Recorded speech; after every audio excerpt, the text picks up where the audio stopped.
Pessoal, vão preparando as perguntas. Estou vendo as pessoas entrarem aí, coisa boa.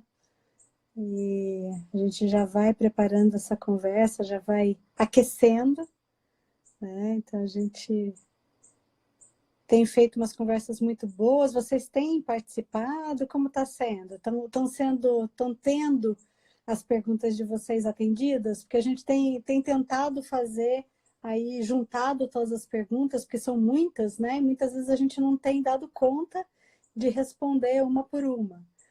Mas a gente tem tentado aqui. Opa, acho que a Carol vai entrar aqui. Vamos lá. Oi, Carol.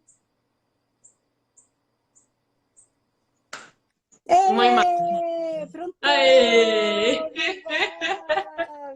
Tudo bom, querida? Eu tô bem, você? Eu entrei como um Instituto Thier, que foi o que deu certo. Que coisa, né? Você sumiu, você só era uma voz. Pois então, não sei o que aconteceu. Mais importante é que estamos aqui. Pois é, de vez em quando é isso. A gente tá tendo que lidar com o que acontece, né? Lidar com o que acontece. Exato. Amor Fati, né? Pois Temos é, aqui. exatamente. Então, Então, para quem não sabe, eu e Carol somos irmãs de tatuagem, né? A gente tem aqui, ó, a mesma não, né? Mas uma tatuagem no mesmo lugar aqui, ó.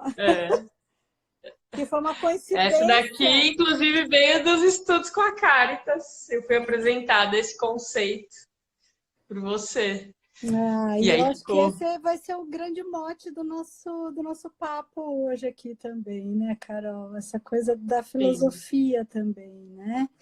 Mas se apresenta aí. Que jeito você gosta de se apresentar? Acho que, assim, deixa eu contextualizar um pouquinho para quem está vendo hoje pela primeira vez o nosso bate-papo. A minha proposta tem sido que esse convidado, essa convidada, faça perguntas e receba perguntas. Né? Então, a gente fica num bate-papo onde eu pergunto coisas para você e você pergunta coisas para mim. E aí, a minha primeira pergunta, então, para você é como você gosta de se apresentar. Porque tem uma coisa que é o comum das apresentações, mas como é o seu jeito de se apresentar, como você gosta?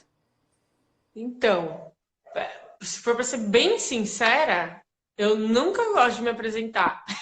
Eu acho mais gostoso, tipo, como é que eu gosto de me apresentar? É quando eu chego num lugar que tem um monte de gente que eu acho interessante e a gente começa a descobrir coisas uns dos outros. Então, esse momento da apresentação, assim, ele é sempre muito difícil. Eu acho que até por isso muita gente vai no mais fácil, quer falar o que faz, com o que trabalha, né? Mas, fugindo um pouco disso, me humanizando um pouco, né?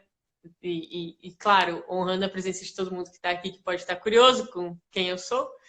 Eu sou Carolina, eu sou nascida em São Paulo, eu sou apaixonada pela natureza, o contato com a natureza me dá sentido, assim, me dá uma dimensão das coisas.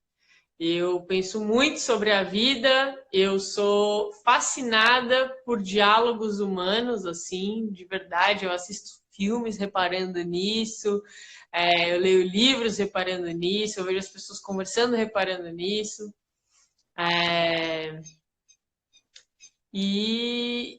Bom, e nos últimos tempos eu tô sentindo que eu acho que tem a ver com o nosso papo, uma necessidade maior de conseguir ter um repertório histórico e filosófico das coisas para interpretar um pouco do mundo que a gente está vivendo hoje, né? Então, eu trabalho com comunicação não violenta e acredito que a gente, como humanidade, nunca deu uma chance verdadeira para a não violência, para a gente como sociedade. E isso, às vezes, me faz um pouco... Caramba, então será que a gente não devia dar? Será que a gente não devia virar todo mundo ativista da não violência? Né? Lembrando que Gandhi e Martin Luther King morreram assassinados, então o que a violência significa, né, para a nossa sociedade? O que é isso, cara, que faz a gente ficar nesse lugar, sabe? de coisificar o outro, assim. E eu tenho pensado muito, muito, muito, tô com muita saudade de conversar com você. Então, uma das coisas que eu mais gosto de fazer na vida também é conversar com pessoas que estão pensando a vida, né? E que, assim como você, Cartas, estudaram, tem um repertório para as coisas, assim. É muito legal, porque tem um monte de dilema que a gente acha que são grandes dilemas que a gente está metido agora, que quando a gente começa a ver, na verdade, são dilemas da humanidade, que estão aí há séculos e séculos, e a gente se debatendo sobre eles. E, de alguma maneira, saber disso dá uma apaziguada um pouco nos ânimos. Você vai falar, puta, então é da condição humana se debater em cima disso mesmo. Ah, sei lá. Sabe assim, não? Sei, sei. Ah, como eu sei. Ai, ai. Então é isso, assim. Acho que esse seria um jeito de me apresentar. Tá bom. Bom, você tem alguma pergunta? A gente vai fazer um ping-pong, assim. Vamos, a gente Toma pode da ir cá. trocando. É. Sim, sim. Então, eu queria que você comentasse um pouco sobre como que você acha que entender filosofia ajuda a gente a entender não, a se situar no mundo, ou pelo menos, né? Por exemplo, o que você diria para quem está se sentindo massacrado pelo cenário atual? O que essa pessoa deveria ler? O que ela deveria buscar entender, né? Filosoficamente falando, assim. Aí, só para dar um exemplo, Claro. tipo, de um dilema, né? Que eu vim de outras escolas de coaching antes de chegar até você. E aí, uma coisa que eu nunca esqueci foi você falando, gente, o que é propósito de vida? Por que propósito? Por que isso está sendo vendido para as pessoas? Existe um propósito de vida? Então, se existe um propósito de vida, é porque tem algo já intrínseco que você tem que encontrar da tua natureza, né? Ou será que a gente se constrói? E aí, nossa, todo mundo pirando, verdade, por que a gente tá todo mundo tanto pensando em propósito de vida e tal? E aí você vai lá e fala, meu, Heráclitos Parmênides, está lá no início, né? Nossa, que louco! E aí, isso é uma questão tão antiga, e aí agora tá aí todo mundo vendendo propósito de vida, tipo, nossa, que old fashion, assim, né? Então, só um exemplo, sabe, de uma coisa que me Tá, vem da importância. beleza. Então, eu acho que tem alguns jeitos de olhar a filosofia, né? Então, uma das coisas é isso que você acabou de falar, que é essa capacidade da filosofia de questionar o óbvio.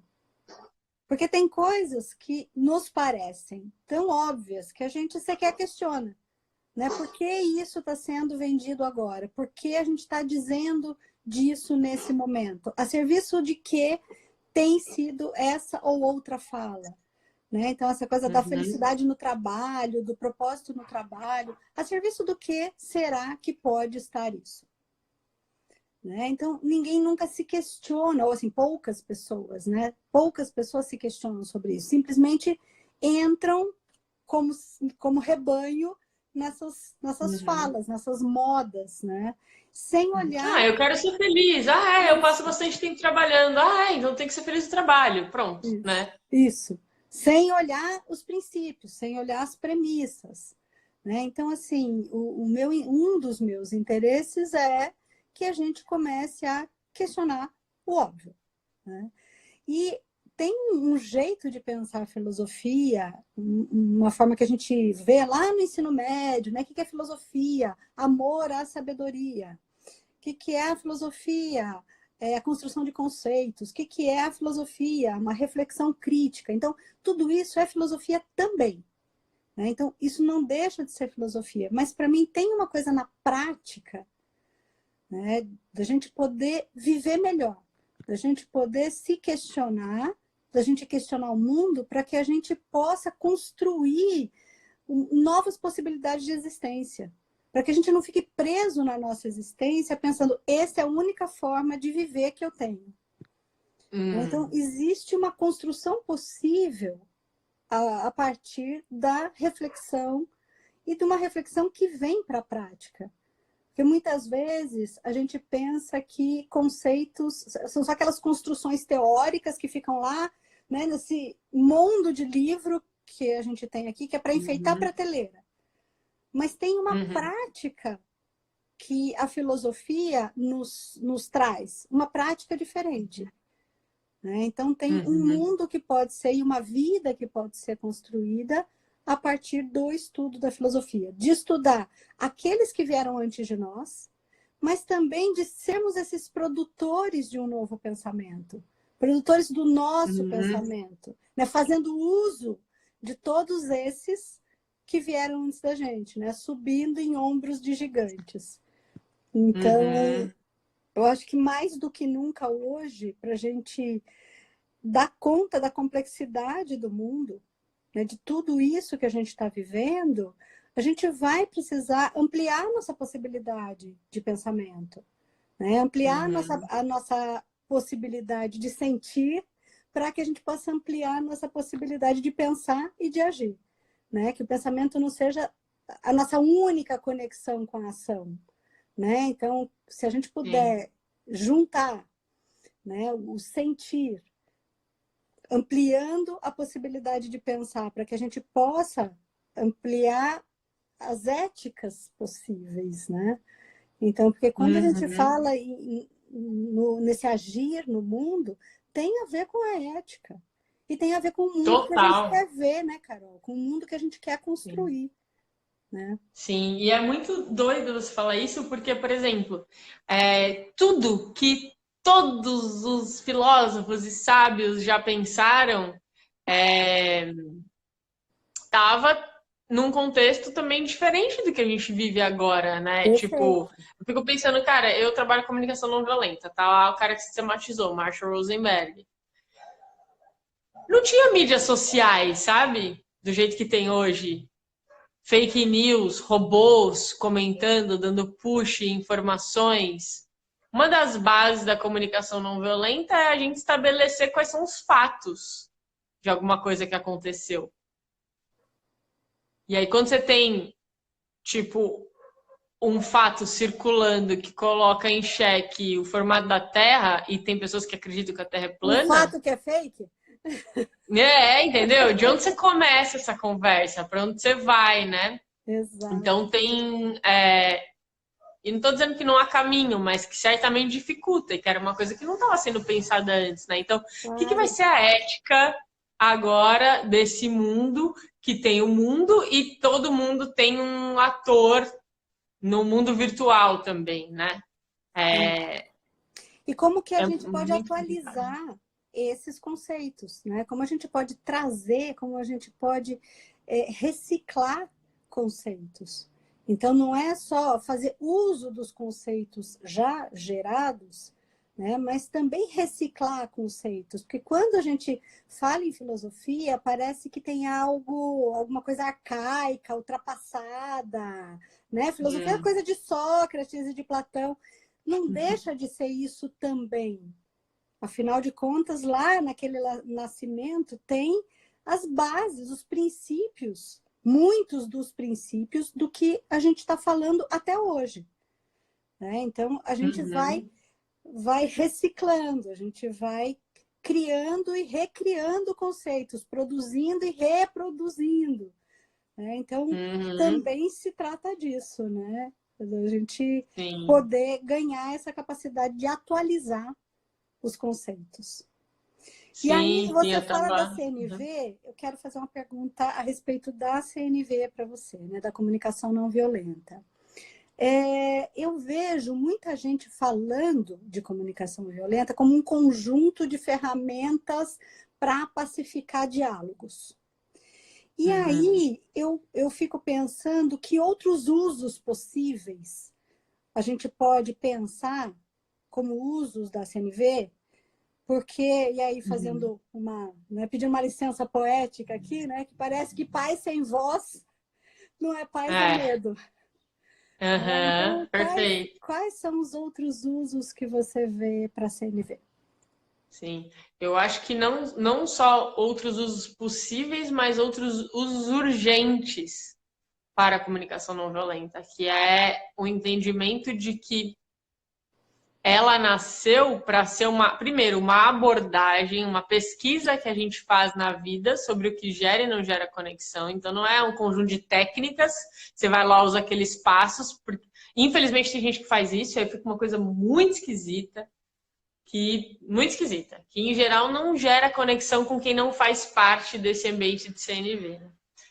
Pelo que eu ouço o relato de muita gente. E comigo também não gera.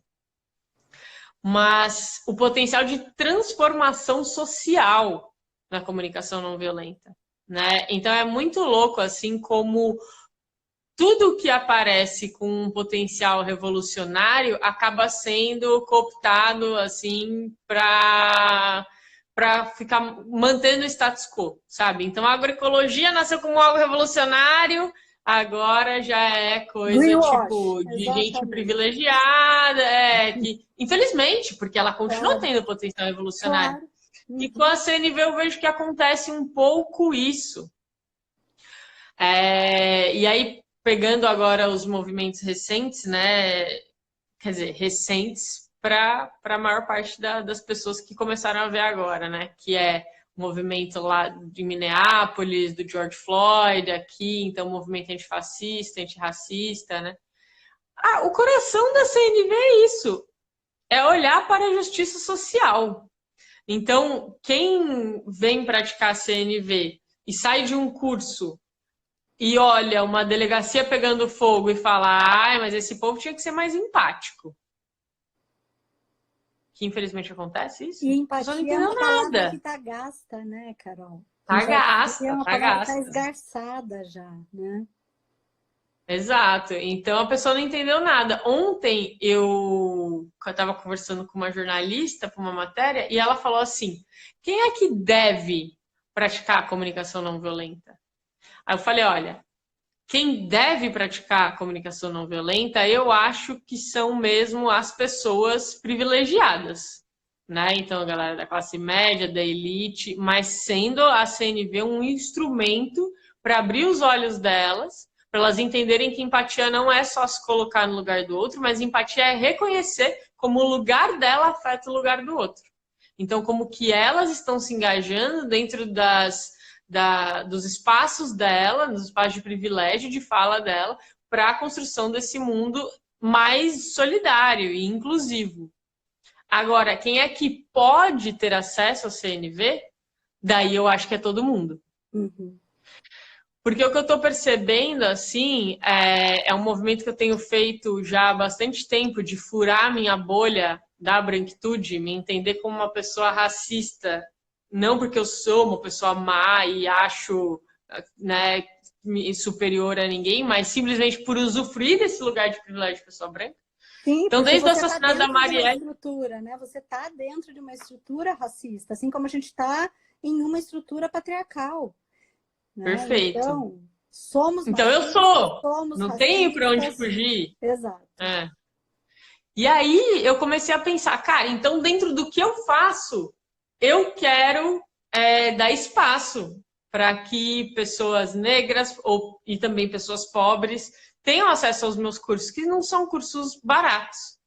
E comecei a fazer um movimento, né, de um processo de bolsas que contribuiu muito para furar essa bolha, porque foram pessoas que vieram e somaram muito para mim, minha trajetória, meu aprendizado, o curso, todo mundo que estava lá.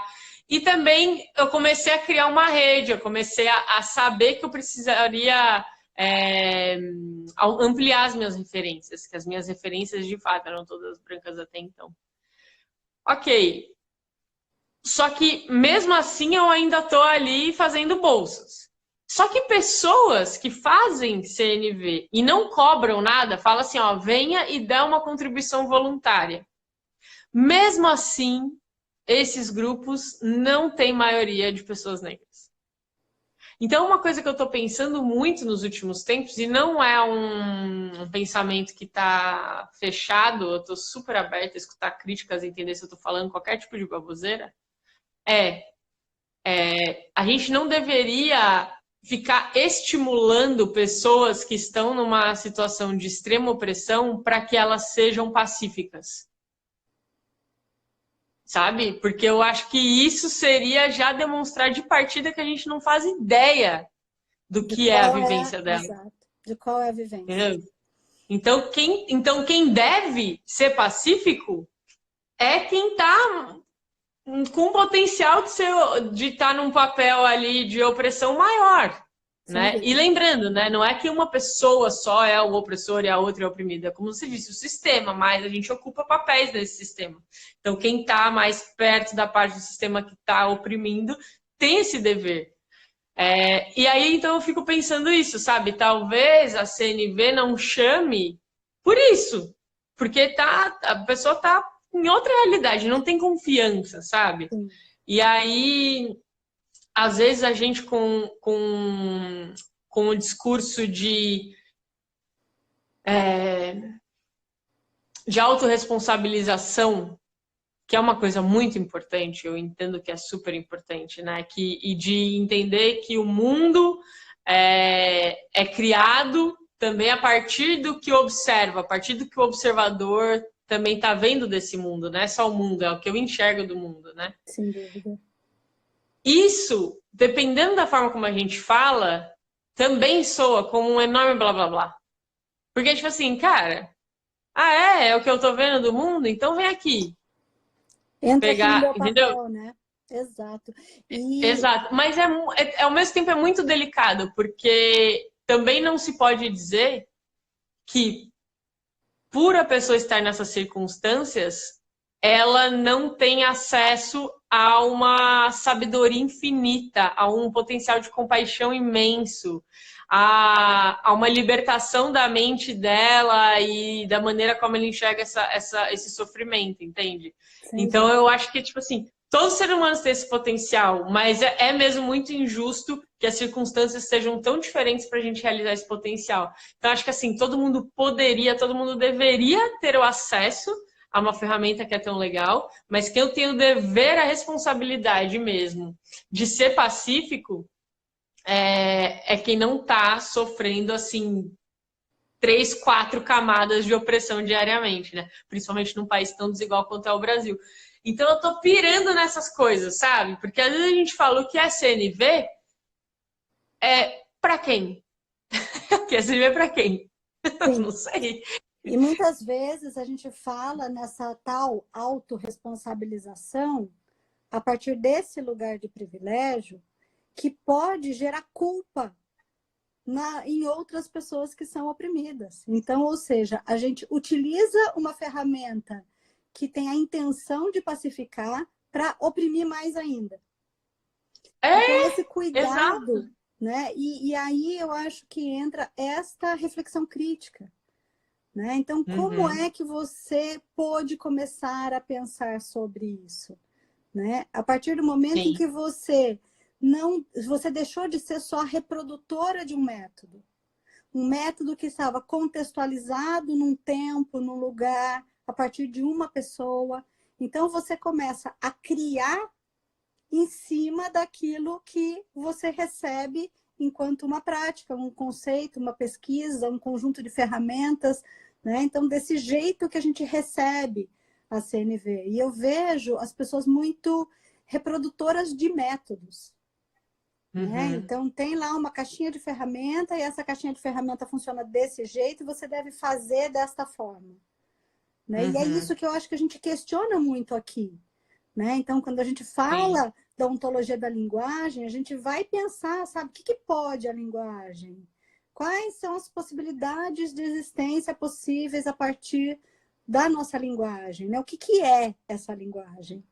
Né? Sim. E quando você fala, né, em humanizar o humano, né, em se humanizar, né, a gente tem falado muito nisso, na humanização do humano, na humanização do trabalho, como é que a gente pode fazer isso a partir desse lugar mais humano, daquilo que nos torna humano, que é a linguagem.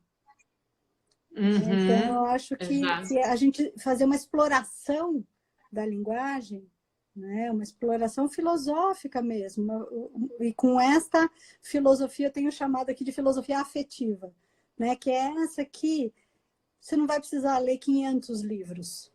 Se você quiser, eles estarão disponíveis para você, mas que os conceitos possam já ser encarnados, né, imediatamente após, porque você comentou alguma coisa que eu disse em aula há quantos anos atrás, Carol? 4 anos? 5 anos? E você não precisou ficar lendo nada disso o tempo inteiro, isso está muito vívido em você.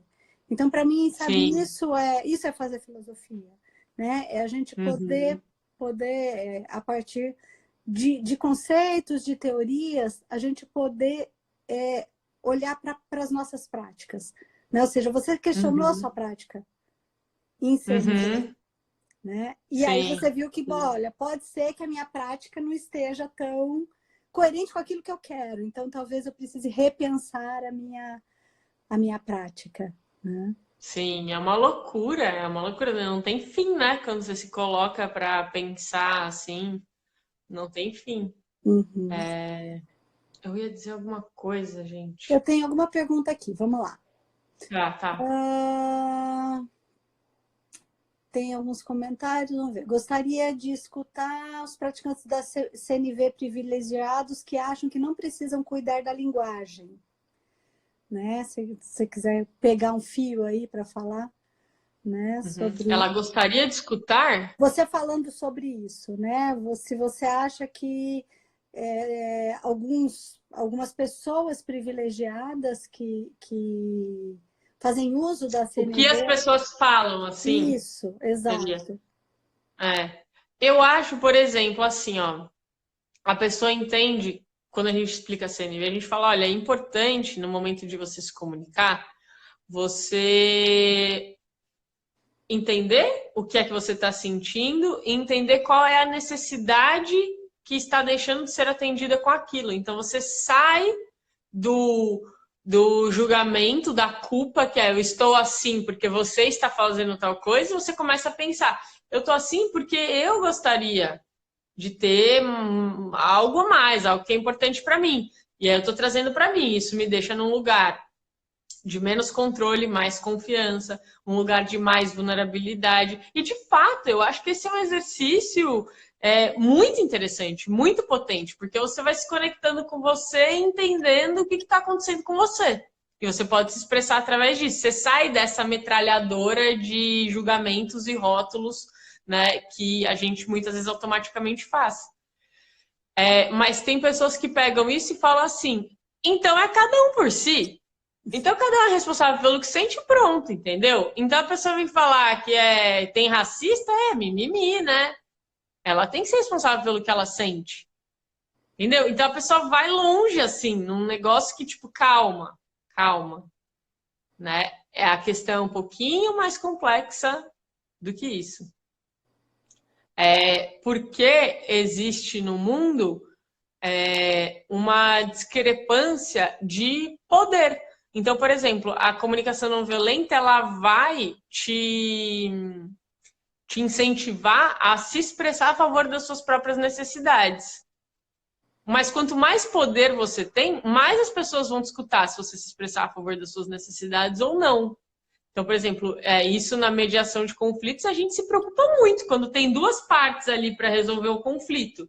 E eu vejo que uma parte é hipossuficiente, ou seja, tipo, uma das partes vai saber todas as leis, vai articular melhor os acordos, e a outra parte, sei lá, ela não sabe escrever, ela é analfabeta, ela não sabe muito bem os direitos dela. A gente vai olhar e vai falar, olha, para isso daqui ter continuidade, a gente precisa de um defensor que vai dar, né, vai ajudar essa pessoa a saber do que ela tem direito ou não. Então, na sociedade como um todo, imagina, é uma malha disso, de pessoas com mais ou menos poder. Então, a gente não pode pegar o discurso da CNV e achar que ele é uma coisa reta, assim, vai, cada um por si aplica. Que eu acho que é algo que, às vezes, as pessoas, geralmente as mais privilegiadas, entendem a CNV de uma maneira errônea e saem fazendo dessa forma, sabe?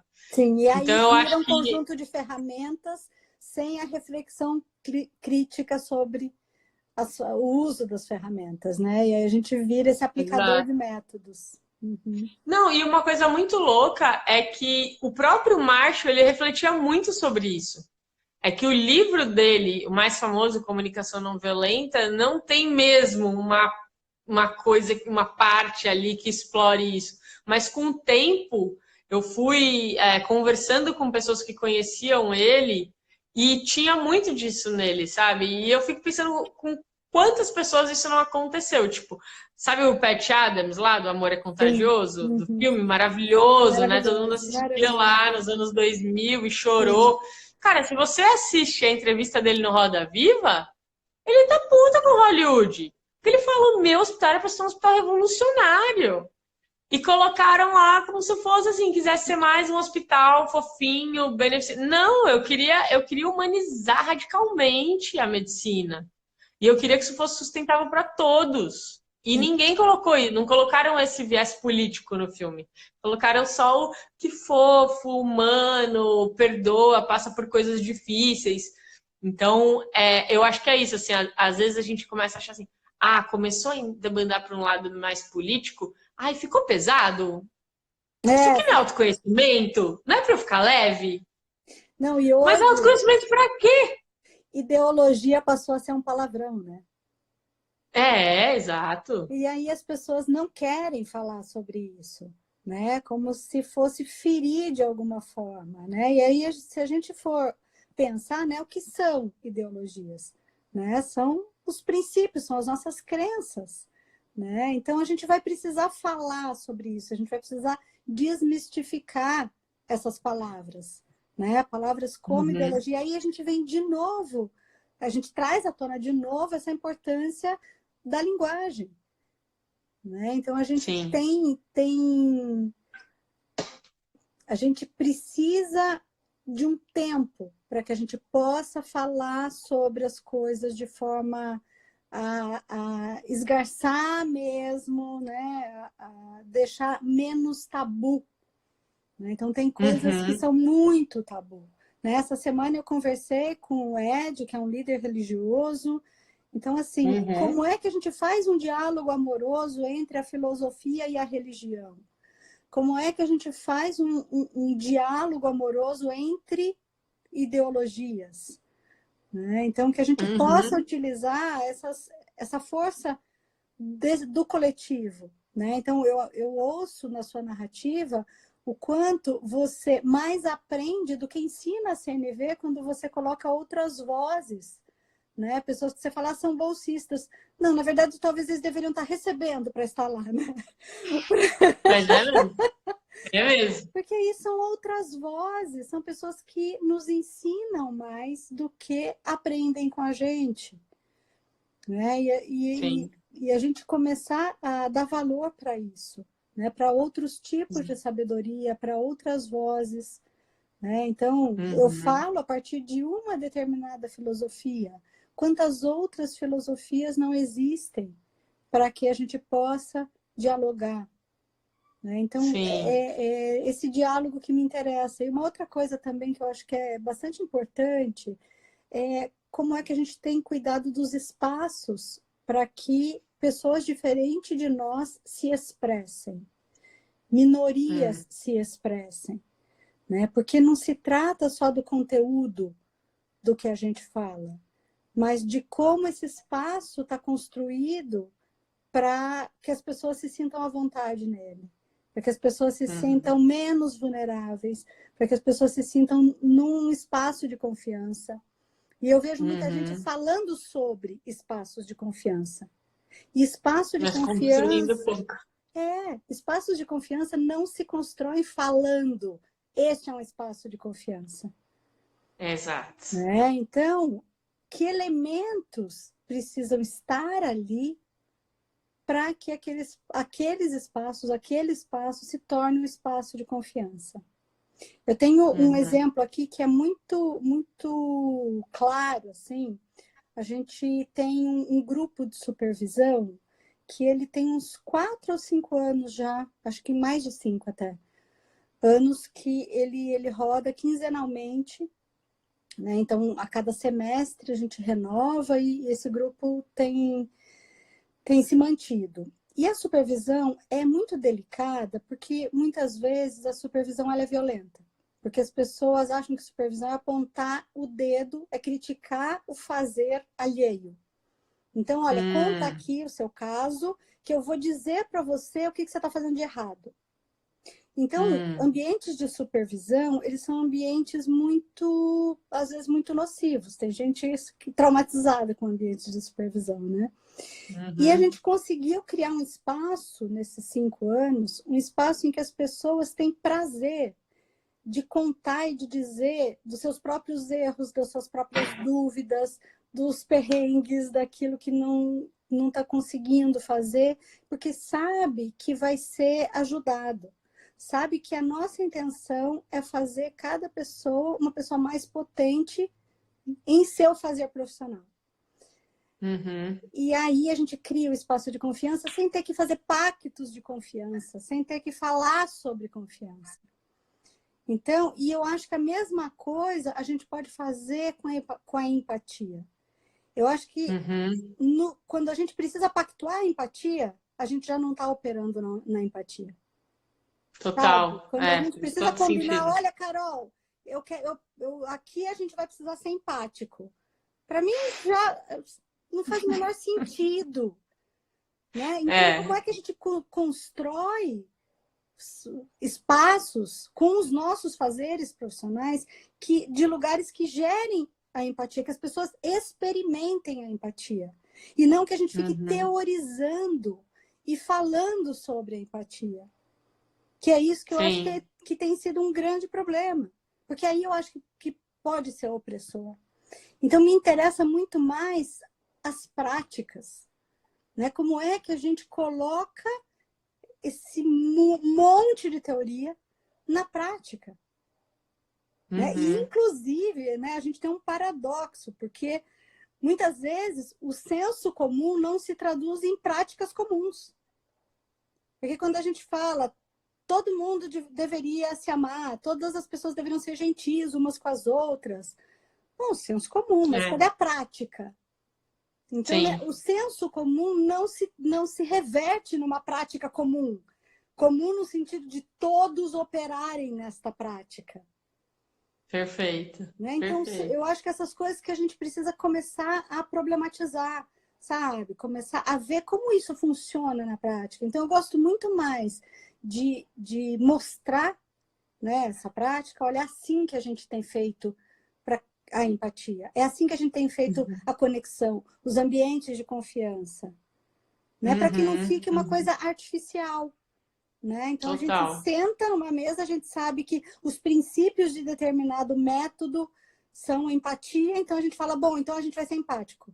E aí, na prática, a gente vai ser outra palavra, que é a palavra da moda, né? A gente vai ser colaborativo. Né? Tá bom, então a gente vai pactuar ser colaborativo, mas e para ser? Será que a gente tem condições para ser colaborativos nesse espaço? Né? Deixa eu fazer uma pequena pausa para perguntar para as pessoas que estão aí se elas têm alguma pergunta para a gente. Não é porque a gente engatou aqui no papo, a gente se anima, né? Ah, se deixar, eu fico só perguntando coisas para essa mulher, gente. Então, se alguém tem alguma coisa que quer... Posso fazer só uma perguntinha enquanto as pessoas digitam, de repente? A gente promete que volta as perguntas? Vamos lá.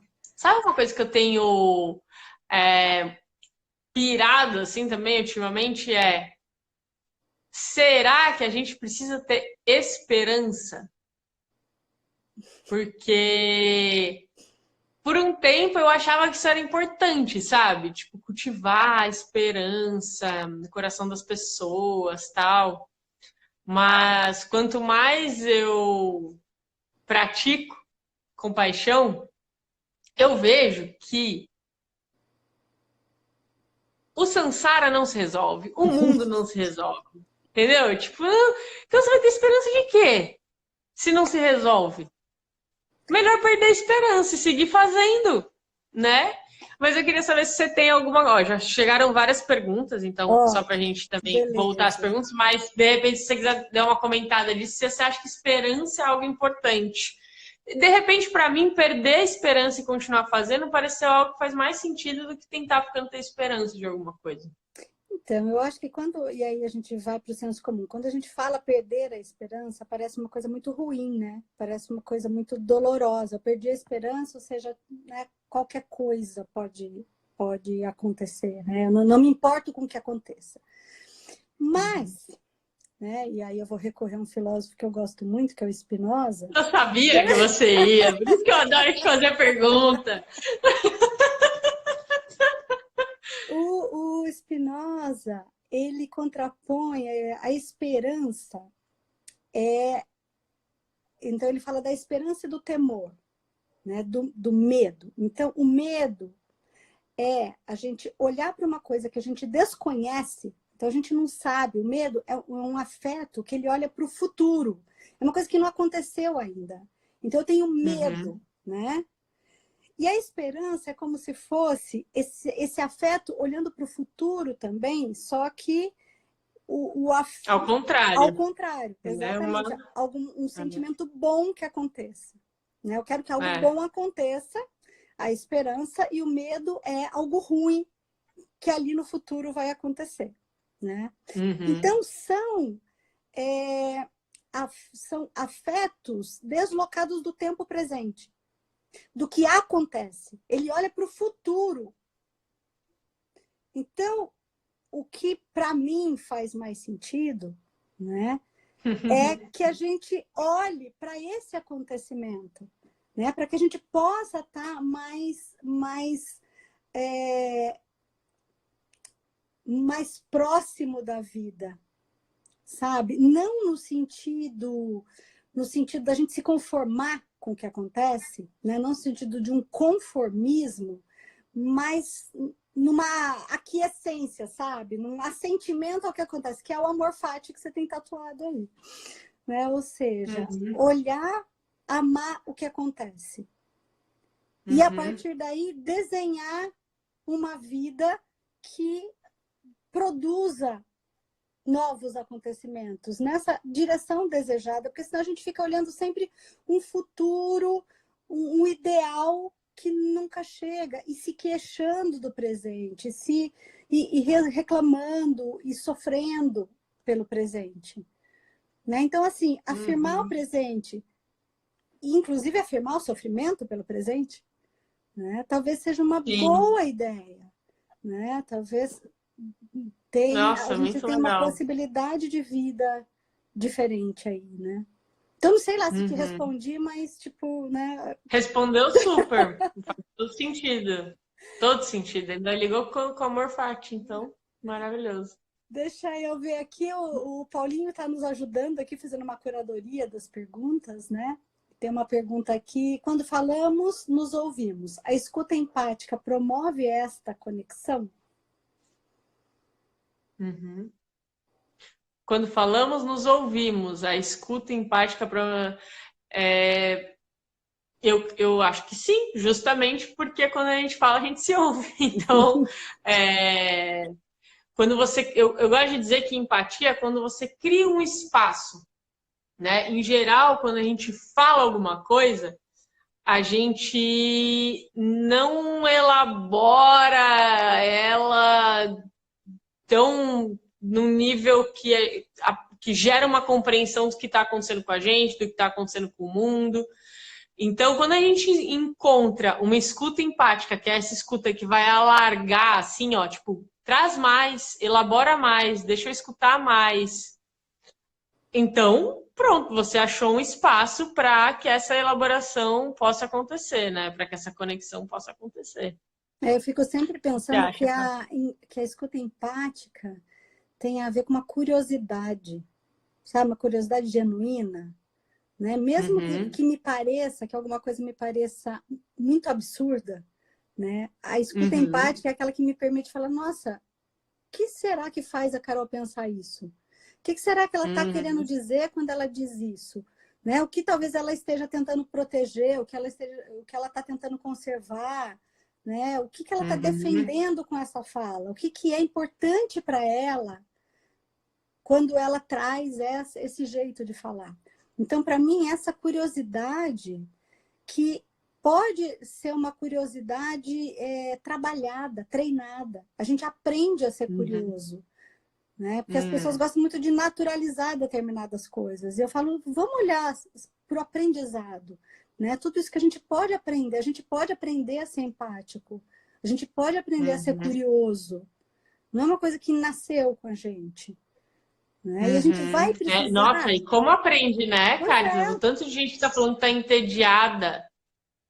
exato, É muito louco é, isso. é, Como que hoje em dia alguém pode estar entediado, né? exato. Então, eu tenho pensado muito sobre esse aprendizado que a gente pode ter. Só que tem uma outra coisa também sobre aprendizado, né? E aí eu vou linkar o aprendizado com a filosofia, né? O quanto a gente precisa dar de cara com a gente quando a gente se propõe a aprender coisas, né? Tem muita gente que vem estudar aqui comigo, e imagino que é com você também, que tem uma postura assim, eu já sabia disso, ou eu já sei disso. E sim, eu acho que tem muita coisa sobre as quais a gente fala que as pessoas já sabem.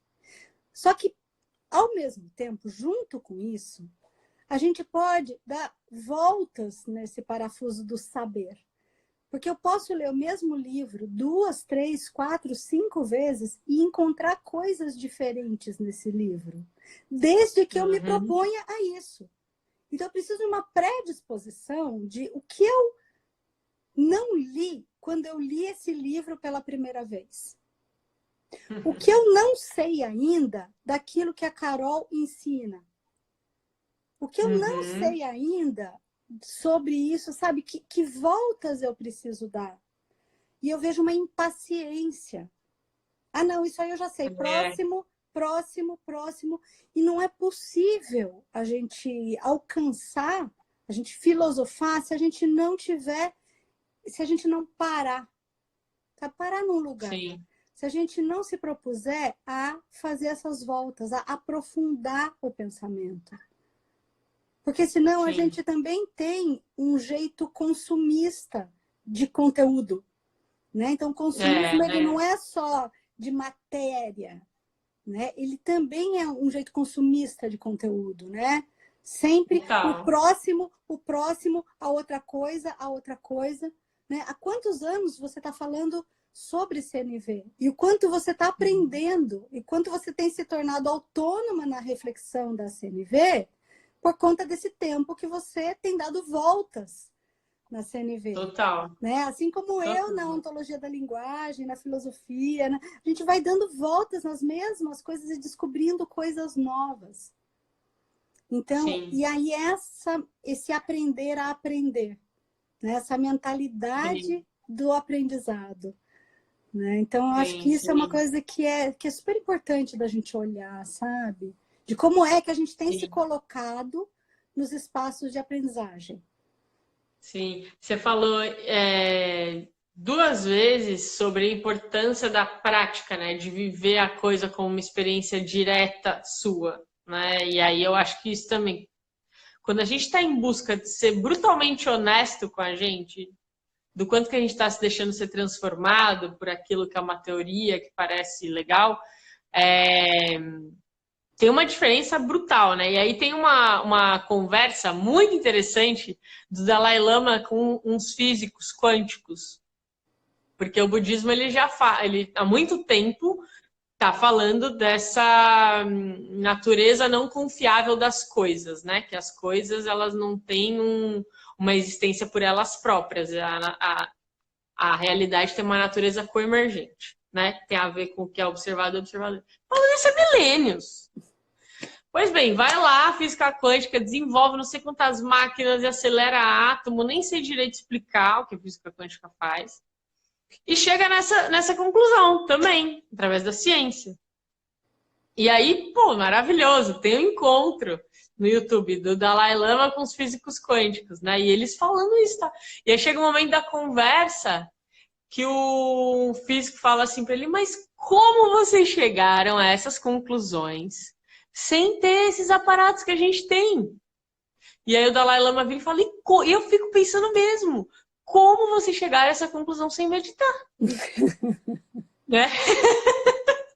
E aí, só que aí tem uma hora que o Dalai Lama fala assim, tá, mas me conta, como que essa descoberta transformou vocês? Agora que vocês sabem da natureza com a emergência da realidade, que está aí provado cientificamente. Como que se transformou tua vida? Como assim? Publicamos uns artigos, né? Isso não tem a ver com a minha vida, né? Isso tem a ver com as coisas. Isso tem a ver com o que tá com a fora ciência, né? Uhum. E aí, então, enfim, é diferente. Você pega um Carl Sagan lá que estava, né, observando o universo, putz, ele foi absolutamente transformado por aquilo que ele estava observando, pelo que ele estava estudando. Então, acho que isso é importante, né? Autoconhecimento, desenvolvimento humano. Como isso honestidade. Como isso honestidade com você. Não é só o que você fala. É aqui, ó.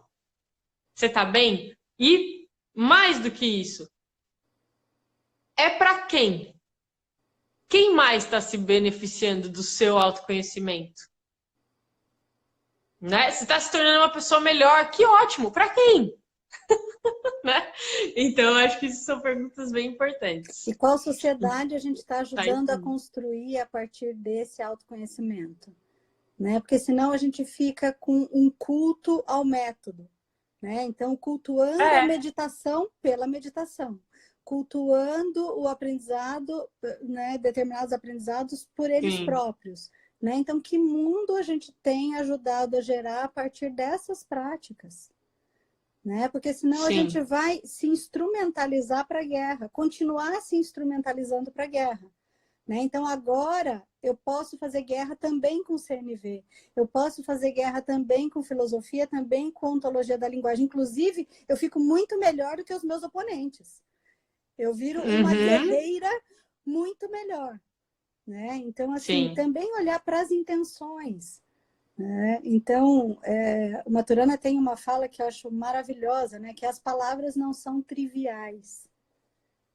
Então, esse desleixo, muitas vezes, com as palavras, com aquilo que a gente fala, mas, ao mesmo tempo, que a gente não fique escravo das palavras e da forma, né? Que a gente possa construir uma coerência entre a nossa vida e a nossa prática, o nosso pensamento e as nossas práticas. Porque não adianta nada a gente falar de empatia e viver esse mundo que está matando pessoas negras como se elas não fizessem diferença. Como se elas não importassem. Então, é esse mundo, é esse autoconhecimento. Né? E aí, de que adianta a igreja, de que adianta a filosofia, de que adianta comunicação não violenta, de que adianta qualquer coisa se a gente não tem uma prática coerente. Né? Exato. Então, acho que assim, todo esse, eu acho que tanto você quanto eu, a gente tem insistido muito na questão prática, né? De como é que a gente expressa aquilo que a gente aprende, quem é que a gente se torna, né? Quem é que a gente está construindo, como é que a gente vai sendo quem a gente é. Né?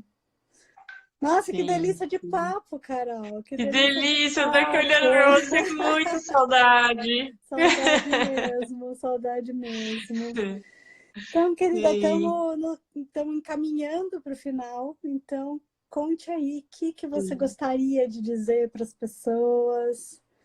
No final a gente não respondeu, né? Várias. A gente não responde várias, mas eu acho que assim, essas perguntas vão acompanhando nossas reflexões aqui, né?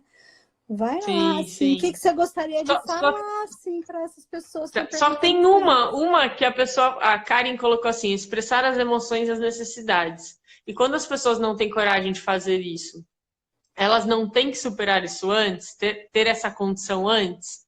Então, o que fez você escrever isso? Quem é a pessoa que você acha que tem que superar? Você está falando de você? É uma dificuldade sua? E você está pensando se você deve superar ou não? Porque também se eu virar para outra pessoa e falar, olha, você tem que superar e ter coragem de falar, então, daí eu também não estou fazendo o CNV. Se por um acaso for isso, e eu não sei porque eu não sou ela, mas eu tenho que entender que esse pode ser o momento dela, que pode ser que ela realmente não queira falar, pode ser que ela não confie em mim para falar e é por isso que ela não fala, pode ser tanta coisa. Então é muito difícil virar e falar, eu tenho que ter coragem, superar e se expressar. Muito difícil falar isso. Em que né? Porque tem um contexto, monte né, de Carol? coisas. Em que Exato. contexto a gente está falando, né? E eu vejo isso assim, como sempre é o outro que precisa da CNV. Sempre é o Uhum. outro que precisa alguma coisa, né? Então, eu gosto de pensar muito sobre isso, né? O que você está precisando, né? Porque talvez a gente precise dar condições para que o outro possa expressar os sentimentos e as emoções. Né? Exato, exatamente. E aí só para finalizar, tem uma pessoa que colocou aí, e a esperança pode ser ativa. Então, aqui é a Joana Macy, né? A Joana Macy faz um trabalho falando sobre isso. Você até me lembrou de ir lá e procurar o que significa isso. Porque talvez possa, né? A Joana Macy está fazendo um trabalho, chama Trabalho que Reconecta, que tem a ver com compaixão, com a criação de um mundo sustentável. Eu só não sei comentar sobre isso ainda, porque eu não estudei nada. Mas eu acho que ela pode ser ativa, sim. Bom, e para finalizar, eu queria te agradecer, Caritas, pelo convite, Idem. pelo papo, pelo espaço. Você sabe que eu vou estar na tua turma aí agora de agosto, né? Do curso. Sim. Então, Super sigo querendo prazer. trocar com você, aprender com Que você. delícia, E fico querida. muito feliz, assim, de você me ver nesse lugar de troca com você, sabe? Porque eu te vejo como uma professora mesmo, assim, sabe? É isso, delícia estar com você aqui, querida. Super admiro o seu trabalho, maior orgulho de ter, de alguma forma, contribuído com isso, né? Então, é isso, Sim. vamos continuar trocando. Acho que a gente tem muito que aprender uma com a outra. Né? Fico super feliz Obrigada, e Cá. feliz de ter você aqui com a gente em Muito agosto. obrigada. Beijão, Então, beijão, um beijo. viu? E Fiquem beijão bem para aí, todo tá? mundo que esteve com a gente até agora. Beijão. Obrigada, Tchau, gente. tchau. Beijo. Tchau.